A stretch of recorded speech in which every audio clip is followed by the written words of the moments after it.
morning, everybody. Happy day 16 of the Advent calendar, and welcome to the penultimate news agenda of the year with me, Fleet Street Fox, and today I'm joined by the Mirror's Royal Features writer, Jennifer Newton. Morning, Jennifer. Morning. Thanks for having me on again. That's all right. Pleasure to have you here. Now, this is the People's Paper Review, so get into the comments, ask us your questions. We'll do our best to answer them for you, even if they're mad. Those of you listening later on podcast will just have to wonder what would happen if someone in your family did all this 10 days before Christmas. So what have we got for you today? Well, the Mirror has splashed on Health Secretary Wes Streeting backing the paper's campaign to end cosmetic surgery cowboys operating in the UK, with dire consequences for their patients and the NHS to patch them up afterwards.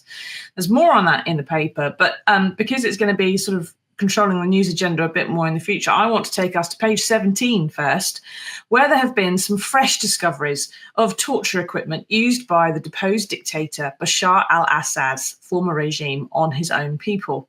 And Jennifer, the story is talking about the possibility of prosecution for war crimes. Can you take us through it a bit? What's being alleged exactly?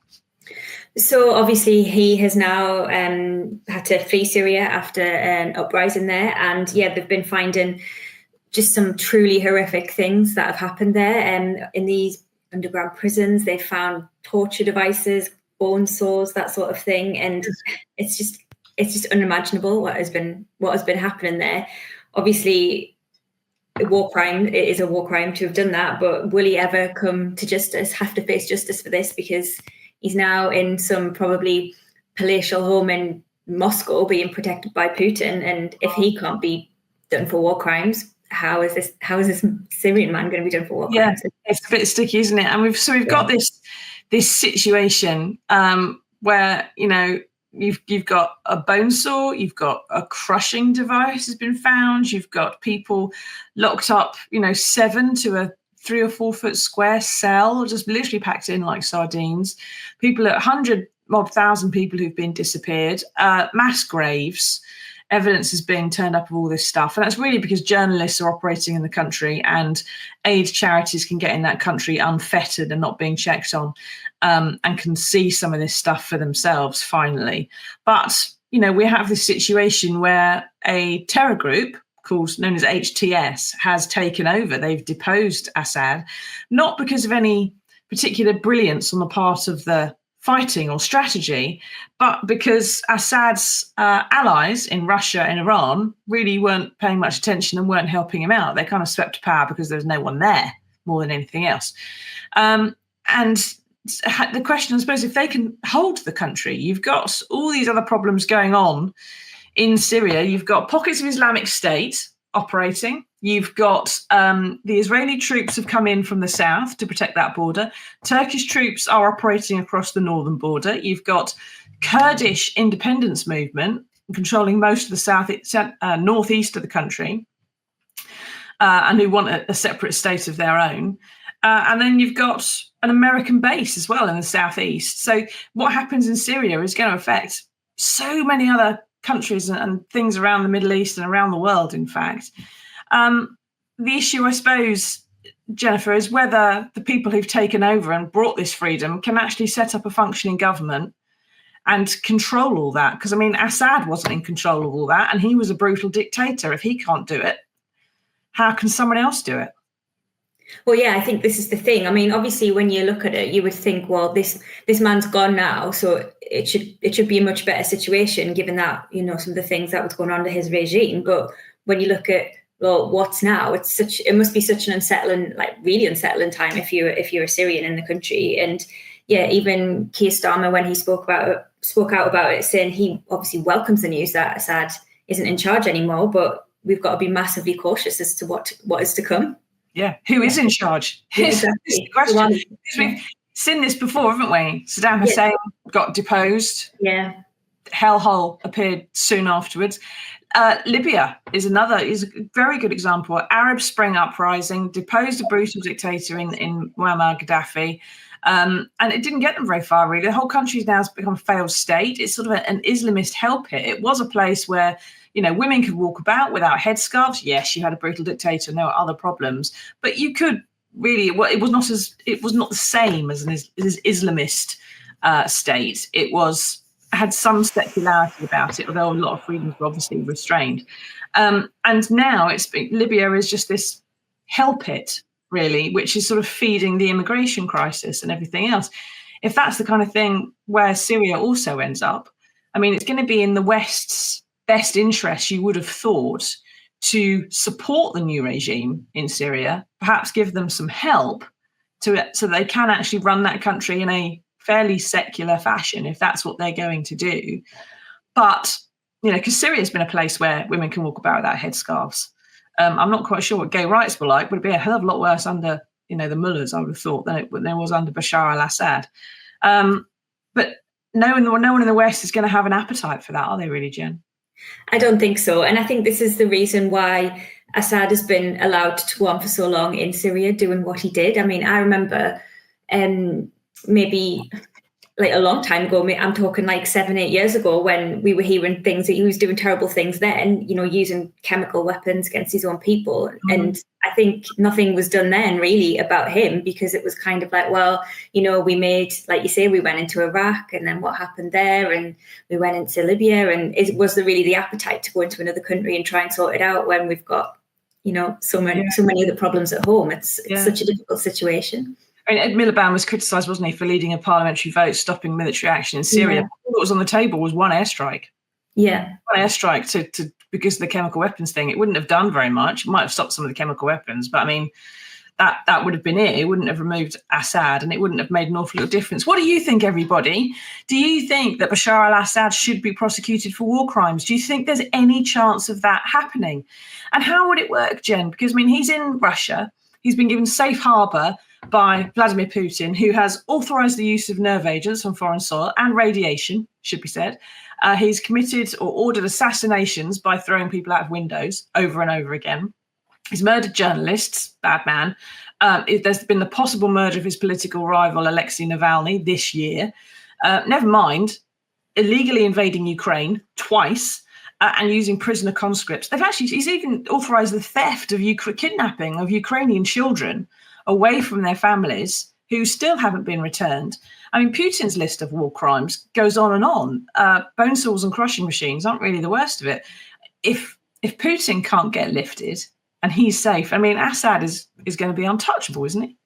I think so, yeah. I mean, should he be done for war crimes? Absolutely. Is he going to be done for war crimes? Probably not. And I think it's also quite telling that it's he is in... he's gone to Moscow as well, isn't it? That it is Putin that's the one that has offered him this safe harbour. I suppose it's like the old saying, isn't it? Birds of a feather flock together.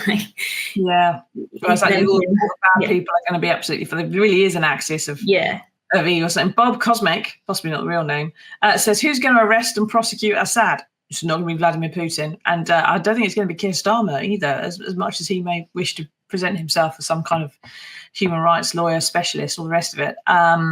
And it's not something that people just aren't going to be able to do unless you had a big world war and you sent the tanks in, and that's not on the cards. So it's just going to be incredibly difficult to do anything about this. But you can, Benjamin Netanyahu's been accused of war crimes. There are cases that have started and are rumbling on against lots of people. It's possible to start a case and just invite him nicely to turn up to the International Criminal Court. Probably won't, though, really. But you could start it and pretend that, you do make an effort to worry about bone saws and crushing implements and everything else. That shouldn't really be going on anywhere.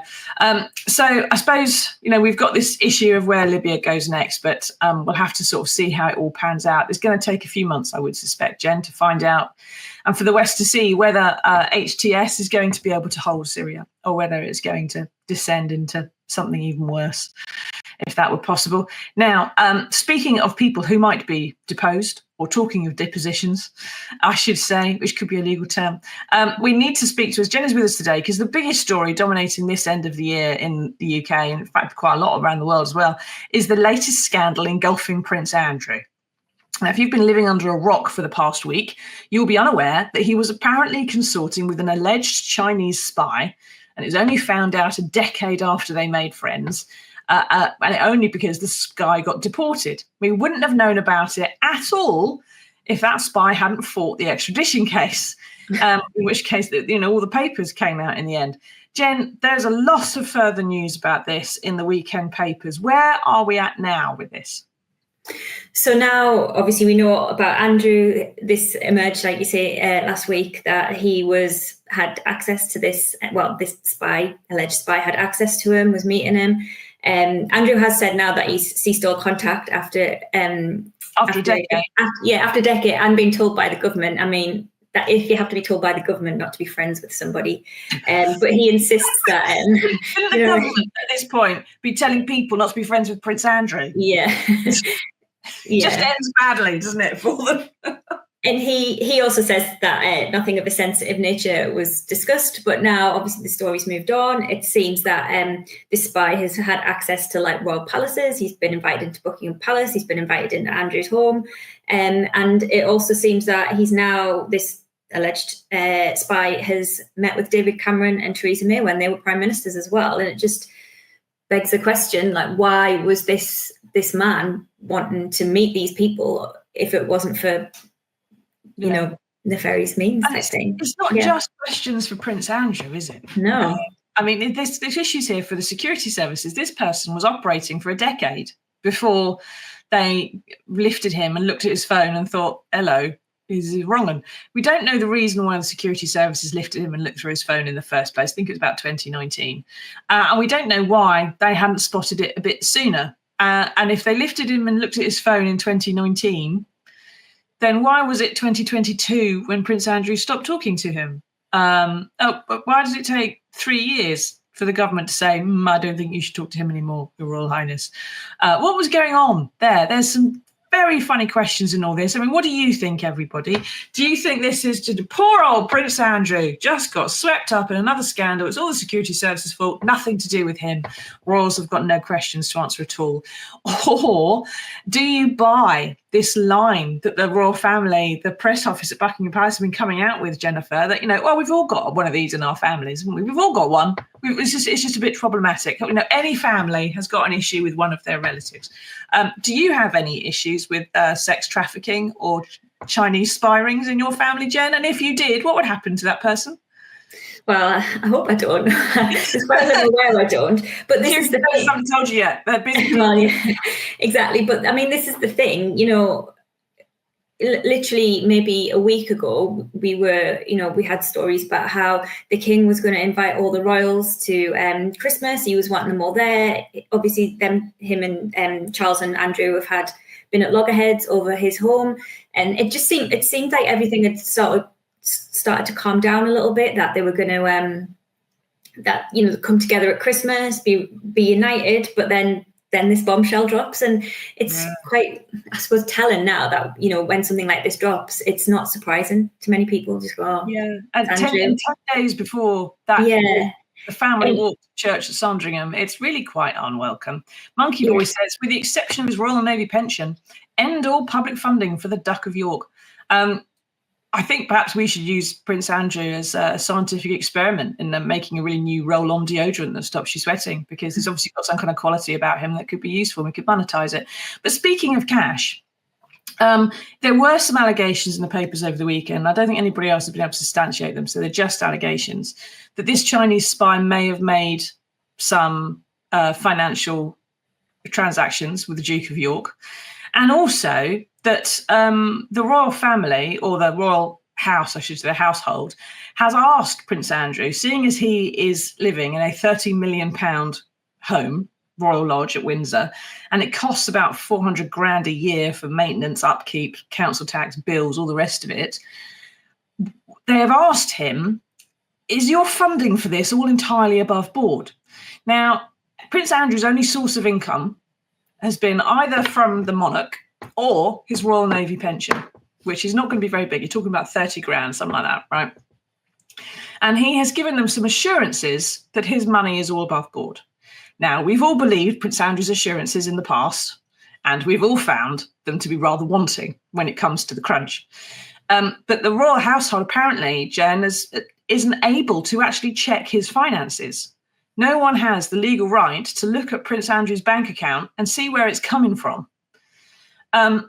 Surely the security services at this point, there is there is a legal reason for the security services to just perhaps go and have a little peek. I would have thought maybe, because that's if they can't see where Prince Andrew's funding's come from, or if they can see where it's come from, even worse, that's a whole other level, isn't it? Well, yeah, definitely. And I think this is what just makes this whole saga so murky, because like you say, it wasn't actually that long ago, maybe space of a couple of months ago, we were hearing about how he'd give the king assurances, I can pay for Royal Lodge, like you're saying, I can pay for the upkeep. And it's like, okay, fine, but where's the money going to come from? And then you hear this story and you're like, I mean, that's not to say it is the case, but, people are going to start to ask questions about it. And I think, he's probably got a lot of questions to answer. And if he says, in his statement that he gave on Friday, we didn't discuss anything of a sensitive nature, I've ceased all contact, he was a friend, but we didn't do this and we didn't do that, then why has he got anything to hide? Why should he just, if the security services can knock in, he should just be like, I'll tell you what I know. So to cooperate with you. I mean, Richard's one of those who's got questions. Prince Andrew is a village idiot, or is there any sympathy for him being too long in the tooth to be job searching at this stage for hundreds of £1,000s a year? I don't know what kind of job he would get. Probably Chinese Communist Party could think of a couple of things. Is Fergie the one supporting him right now? I mean, his ex-wife, Jennifer, was famously always bankrupt and running out of cash, but she does seem to be relatively afloat at the moment. And, she was living in and out of Royal Lodge. Are we really at the point where someone's ex-wife, who perhaps has even less scrutiny of her finances, is going to be the one keeping a member of the royal family ticking over? That's not quite reasonable, I wouldn't have thought. Paul says the security services should investigate Prince Andrew. Nobody is above the law. Quite right, Paul. They should also investigate Harry and Meghan for line of succession fraud, that Meghan didn't birth any children. What? She had children, Paul, and you know she had children because when she appeared with Lilibet the first time, poor woman in blimmin' 4-inch high heels, she was hobbling like she'd been hit in the bottom with a flipping baseball bat.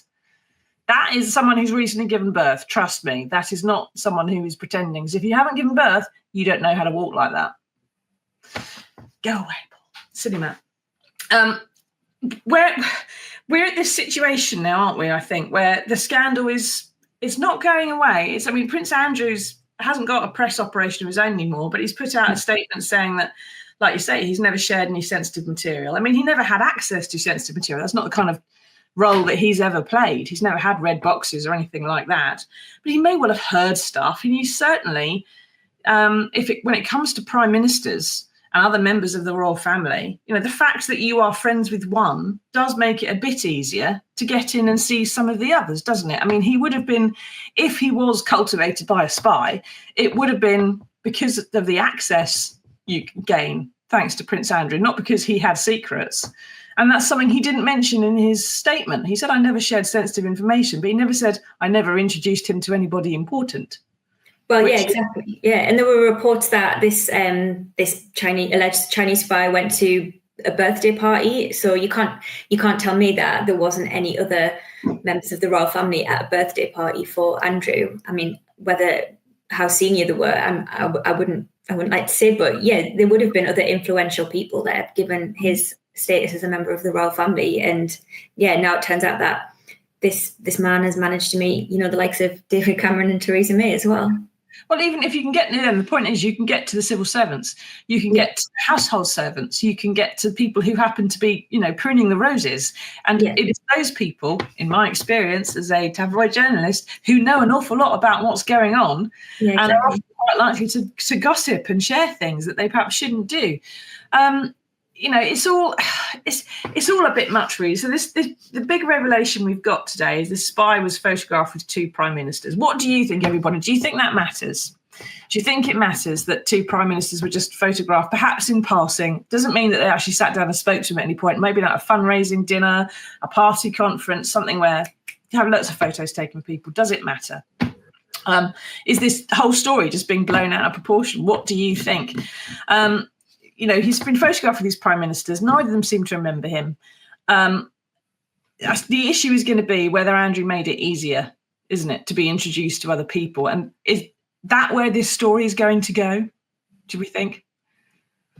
I mean, yeah, I think so. Yeah, it's how much has this friendship that Andrew had affected, how much access this person has had to, the upper echelons of the establishment, really. I mean, if you can get into Buckingham Palace and have a wander around, you're gonna meet people. Yeah. If a Chinese spy thought of doing it, then you'd think, well, perhaps someone else would have thought of doing it, because the timeline on this is something that's really interesting as to what was going on with everything else with Jeffrey Epstein and whatnot.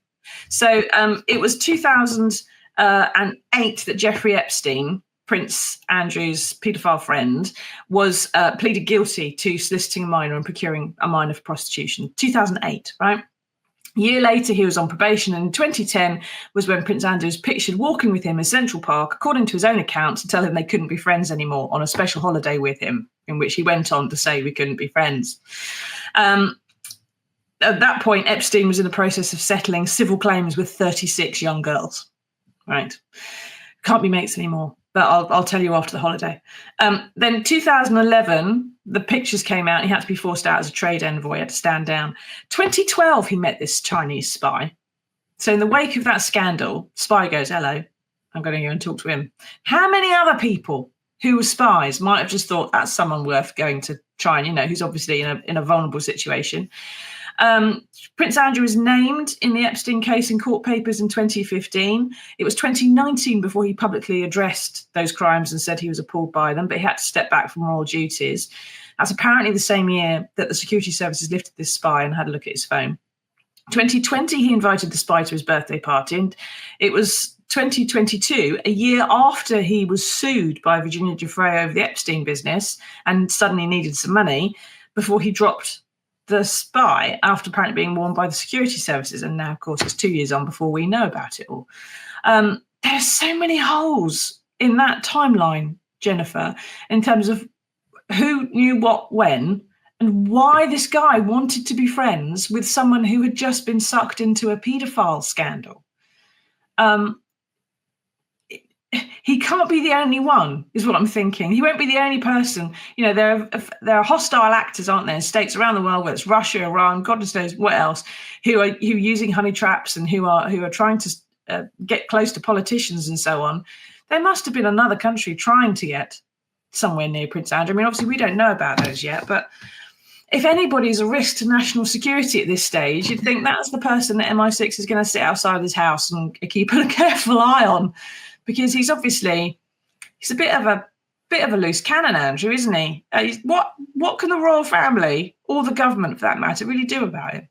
Well, this is the thing in terms of the royals, like you say, 10 days before Christmas, what's going to happen? The royals have their annual pre-Christmas lunch. This is going to be at Buckingham Palace on Thursday. And the question is Andrew going to turn up? Because that isn't an official thing. That's just a family thing. So he is part of the family. So I guess that's why he's invited. But, should he do what they're calling the honourable thing? And should he just think, what, there's too much going on, maybe I'll just stay away? But the problem is with him, will he just stay away? And he did say in that, the car crash Newsnight interview that the reason that he went to New York, one of the reasons is, and he didn't cease being friends with Jeffrey Epstein, was because he was an honourable person. So if he is that honourable, maybe he should think twice about he's too honourable these Christmas events. He's too honourable, Jennifer. That's the thing. Yeah, that was the line. And if he doesn't want to have Christmas lunch at the palace, maybe he could go to Woking Pizza Express. They probably remember him there. So the issue, I suppose, is whether this spy is going to be named. He's known by the acronym H6 in all the papers in the UK, and that's because a British court has given an order that all British media outlets are not able to name him. But a British court has no jurisdiction over the rest of the world. And so the rest of the world has named this alleged spy.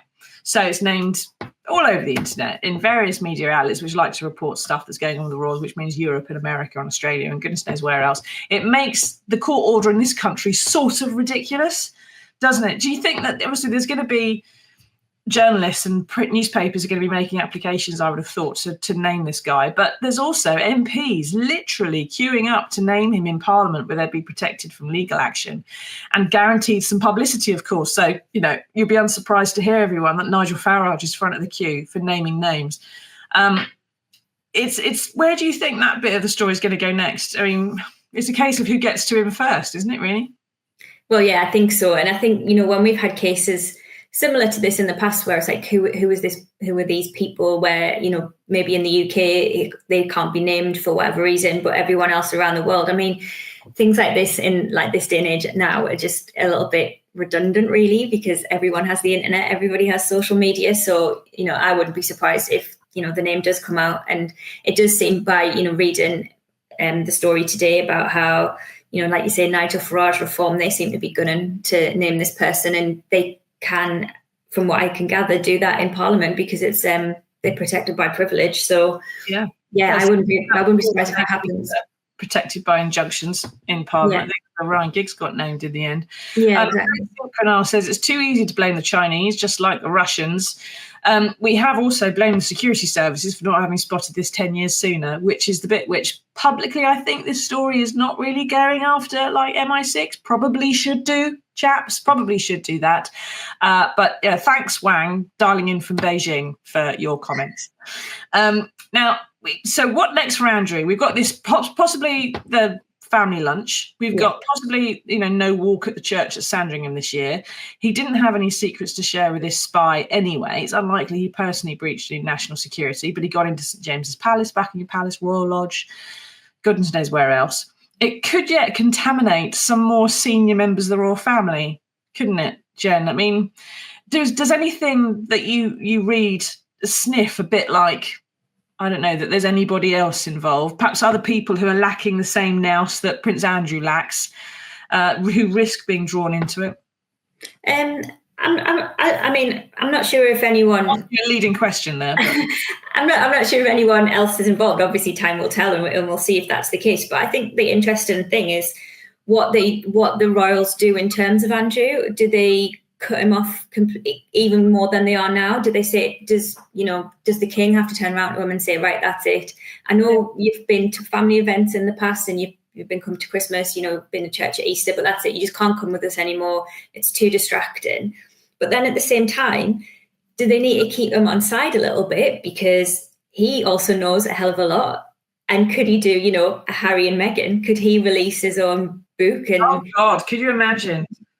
So maybe it is worth them not pandering to him, but making sure that, he isn't going to become even more of a loose cannon than he already is. Yeah, because if you cut off someone's source of funding and he's got a 400 grand a year house and a 30 grand a year pension, he's going to have to go and seek funding elsewhere. And that's going to lead to this kind of scandal, which actually damages the rest of the royal family. So there is actually an argument. I don't know if I agree with it or not, but there is an argument for the royals, for the monarch, to keep bunging Andrew some money just to shut up and stop being a pain. But he was at the coronation. He's at the Garter Day parades. He is still a duke. Mm-hmm. It's kind of impossible to get rid of him in a way. We just have to find something that he could be used for where he's not going to cause a problem. And trade envoy wasn't it. The pitch at Palace thing wasn't it. Making friends with Americans wasn't it. Making friends with the Chinese isn't it. What would be a good use for Prince Andrew at this point? You've got to keep him in the fold. You've got to find a reason to give him a salary for something. What could you do with him? Gardener? I'm running out of ideas, Jen. Have you got anything? I don't really have any ideas because, to be honest, the life that he leads at the minute, I'm not saying it's particularly nice, but it doesn't seem that bad. He's bumbling around a 30-room house in Windsor. You see him out horse riding. That's obviously something he likes. He plays golf. There was stories about how it was a few months back now, how he has some things set up in his house because he likes to look at planes. He's one of these. Oh yeah, the plane spotters. On the I can't remember what it's called. Yeah, like those aviation geek type things.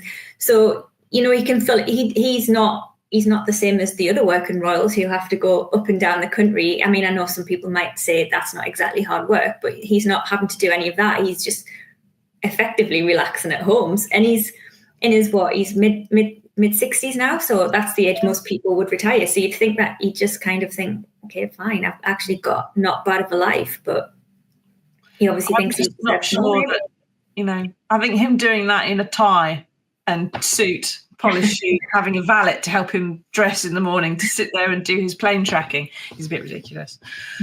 Maybe we'll think of something that Prince Andrew can do. Who knows? If you've got any ideas, everybody get in the comments, let us know. We'll have a roundup at the end. What would you use a Prince Andrew for? If you had one in your family, gosh, I don't know. Where would you put him? What would you do with him? Where would he sit at Christmas Day lunch? Next to your mum? Away from your mum? Be a bit of a nightmare, wouldn't it? Right, thank you for that, Jen. Now, we have managed to find some good news in the world for you, and here it is.